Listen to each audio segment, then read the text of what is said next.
We got Mr. Nightmare, man, with us, what's your name? Hey, that last video with J-Dot, y'all blew that motherfucker up, man. So I gotta drop some more videos for y'all. I got a couple more videos in the bag that I'm gonna drop. That video with J-Dot, like I said, been goddamn give me some numbers in, you know what I'm saying, 2 more days. So that shit just made me want to keep grinding and keep going, but. We got Mr. Nightmare with scary things hitchhikers have encountered in the woods. Let's go, man. Y'all know I'll never go in the motherfucking woods, though. For real, for real. This video topic focuses on some of the scariest things that hikers have encountered in the woods, which ties in perfectly with the theme of the game sponsoring this video, Dead by Daylight Mobile. A terrifying game where one player takes on the role of a killer hunting down the other 4 players in various places, like the middle of the woods. More about that later. In 2014, a man named Ethan and his wife Danny were spending a weekend together on Vancouver Island, which they had done many times before. The couple has a lot of experience on the island and just camping in general. Vancouver Island provides an optimal camping setting because of its mix of scenic beaches and dense forest. The couple had many successful camping trips on the island, until something truly terrifying happened to them on their final outing on the islands. Ethan and Danny were far from any roads or civilization, enjoying the solitude. They set up camp on a beach a good distance from anywhere and kept a fire going. To get to the trail leaving the beach was 1 kilometer along the beach and 2 kilometers to the road through the forest. The couple had met another camper named Leon from New Zealand, who they ran into earlier that day on the beach. Leon was planning on sleeping in his van, which he parked back up on the road. The couple invited him down to the beach for a fire, and the 3 shared a bottle of wine, talking amongst themselves around the fire. This is where things started to get a little creepy. The sun was starting to go down by this point, and the trio kept hearing what sounded like female voices from behind them in the bushes dividing the beach from the forest. It wasn't too dark out yet though, so it was still possible that they were just other hikers or campers nearby, or even a group who anchored offshore and the sound was just bouncing in a weird way. All 3 of them could agree that they were hearing female voices though. On that note, it was getting late and a little dark, so Leon said goodbye and set out to hike back to his car before it was too dark. Ethan and Danny stayed by their campsite and stoked the fire because Danny was starting to get creeped out by the voices, which continued on into the darkness. It sounded like 2 female voices speaking, but whatever that was being said was unintelligible. It sounded to the couple like the voices were not far beyond the tree line now. They stayed up very late tending to the fire, and only when the voices had finally stopped, they decided to put out the fire and go to sleep in the tents. Before doing so, the 2 had scanned the cove with a flashlight several times looking for boats that could have been the source of the talking, but there was nothing in sight. It was around 3 a.m. when they laid down finally, ready to catch some shut-eye. But about 15 minutes after they laid down, Ethan and Danny heard footsteps in the area around their campsite, over by where the fire was. They came from the direction of the bushes toward the inland behind them, a direction that was not traversable by people. The couple lay there, hoping it was just a bear or any animal. Because the only bears on the islands are black bears, which usually are very timid around people. The footsteps went from the fire, then over to the tent, then back into the woods. 5 minutes later, the footsteps came back again to the fire, and now, clear as day, there were 2 female voices talking gibberish very loudly. Their communication was not resembling any languages known to Ethan or Danny, and they seemed to be talking over each other, having what could barely be considered to be a conversation at full volume in the dead of night, very far away from civilization, without using lights to navigate through the dense brush, relatively quietly in a direction that seemed impossible to traverse on foot. The 2 voices moved from the fire pit area over to the tent, still talking at a loud volume. They stood over the tent talking for a few seconds, then went completely dead as night silent. They went back into the woods to never be seen or heard again. Ethan and Danny lay there completely frozen and afraid for a long time. They woke up around 11 a.m. the next day because of how late they fell asleep. They packed up first thing and never returned. The couple probably made the best decision to remain quiet in the tent, not drawing attention to themselves from whoever or whatever was outside the tent. Shit, I would've looked. Fuck up, man. I would've looked. Y'all tripping. Anyone from Georgia should pay close attention. Residents of Georgia who earn less than $50,000 in 2020. The following pictures you're about to see were taken by hikers Kylie Cashwell We got and real John pictures, Stone, let's go. who both live in Eagle Mountain, Utah, Man, a that's small town south of Salt Lake City. For the past few years, they had been exploring forests in search of interesting things. And one day they found it. One day Kylie was hiking at Cedar Fort, just 5 miles south of Salt Lake City. While hiking, she found large amounts of animal bones and piles of junk people had dumped. But things started to get strange when she started coming across strange symbols and animal parts scattered throughout the forest, some of them in weird formations. On September 15th, she decided to bring her friend Josh along with her to show him in person the unusual things she was finding. This time, the two came across something even more disturbing. On the trail, there was a severed deer head and a pentagram surrounded by deer legs, which were not there the first time Kylie walked the trail. When you find things like this in Dead by Daylight Mobile, it's best to get out of wherever you are in a hurry. The sun was going down, and after getting their pictures, they agreed it was time to head back to the car. But the more they walked, they realized they didn't recognize the path they were on. So the two start looking around for anything that could refresh their memory of where they were. I mean, who just go out, you know what I'm saying, just looking for exploring shit. Y'all just be exploring shit, man.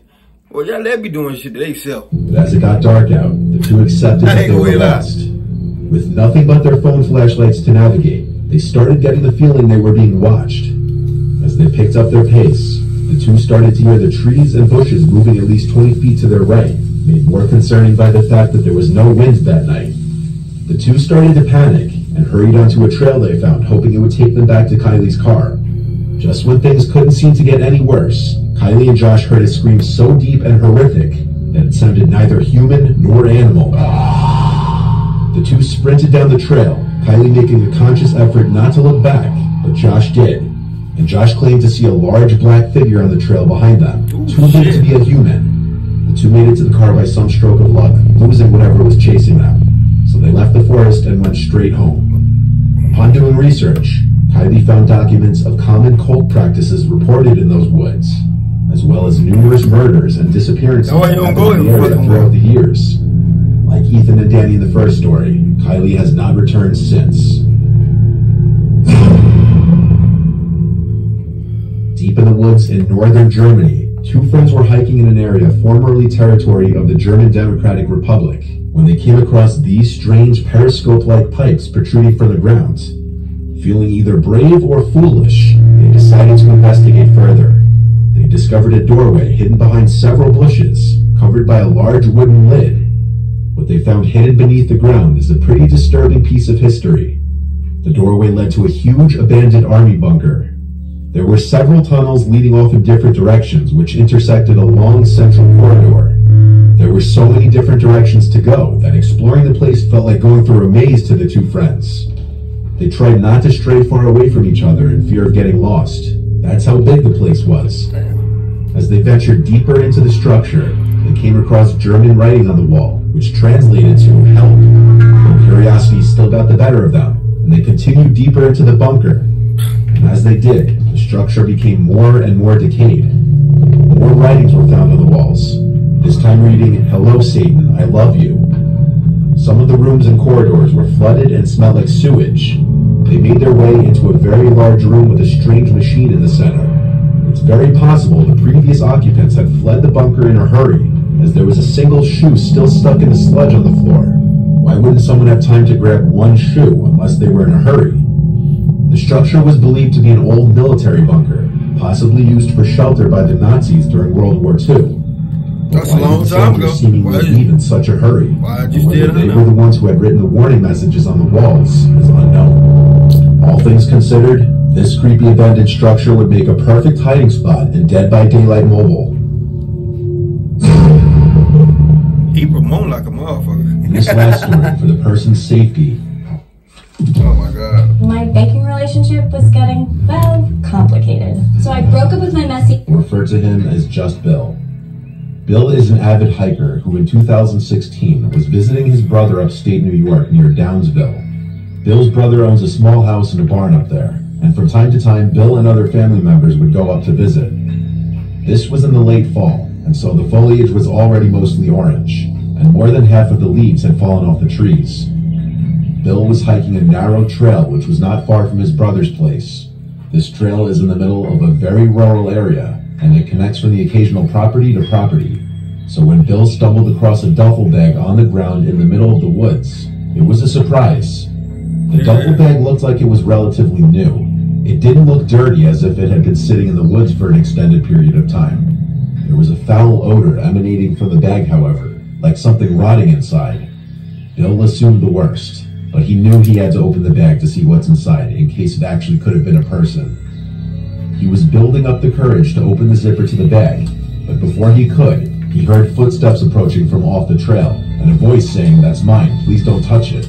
A large man in a dirty jacket and jeans was quickly approaching from the woods. That's why y'all need to take y'all a motherfucking pistol in the woods. I hope he got a weapon on him in the woods. And grabbed the duffel bag off the ground. woods. The two exchanged looks for a moment.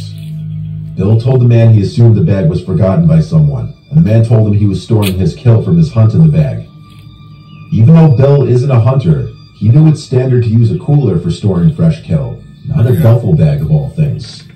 This also wouldn't explain the foul smell so soon, as usually dead bodies only start to smell after a few days, not right after death. So he apologized and continued walking down the trail, with a little more speed in his step. It's likely the man noticed Bill's nervousness, because he heard the duffel bag get dropped on the floor as he was walking away. But as he looked back, he didn't see the man anymore.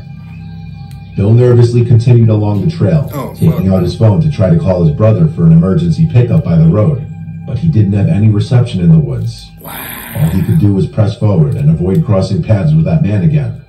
But as he continued on, he kept hearing leaves crunching from not far behind him, and anytime he'd look back, the coast seemed clear. But eventually, his fear that he was being followed became real. He saw that man following him in the distance in a stalkerish manner, hiding behind a tree. You ain't done the wrong with thinking, Bill started to run as fast as he could down the trail. My bad. He knew he was being followed without even looking back, because he could hear the leaves being crushed from not too far behind him.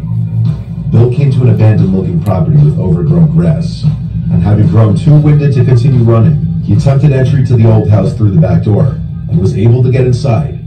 Bill hid under a cot in the first bedroom he found, and he heard the back door open again, followed by heavy footsteps moving in a hurry. They went from room to room, and Bill could hear the man's heavy breathing from also being out of breath. The man's footsteps came into the bedroom just for a second and left right after.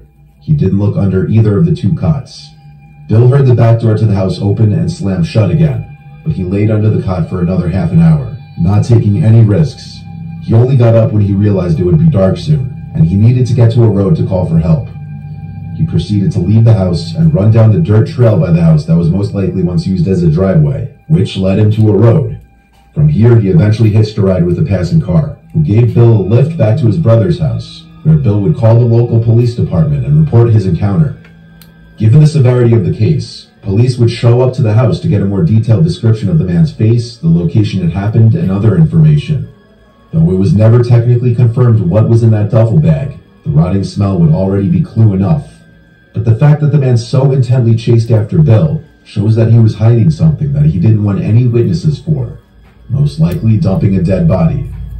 Bill would most likely outsmart the killer in Dead by Daylight Mobile, as he effectively was able to hide from a stalker in the middle of the woods in a real-life situation similar to what the player is placed into in the game. Dead by Daylight Mobile is the official mobile version of... Alright, but yeah, this story, yeah, this shit was crazy.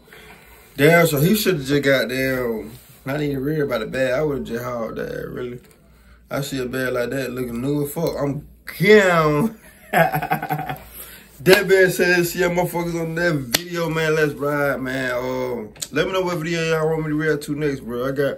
I already got like 3-4 videos I gotta do, but y'all want, you know what I'm saying, add to the chart, you know what I'm saying? Y'all add to the list. That being said, give a thumbs up, like, subscribe. See y'all motherfuckers on that video. That's right, nigga.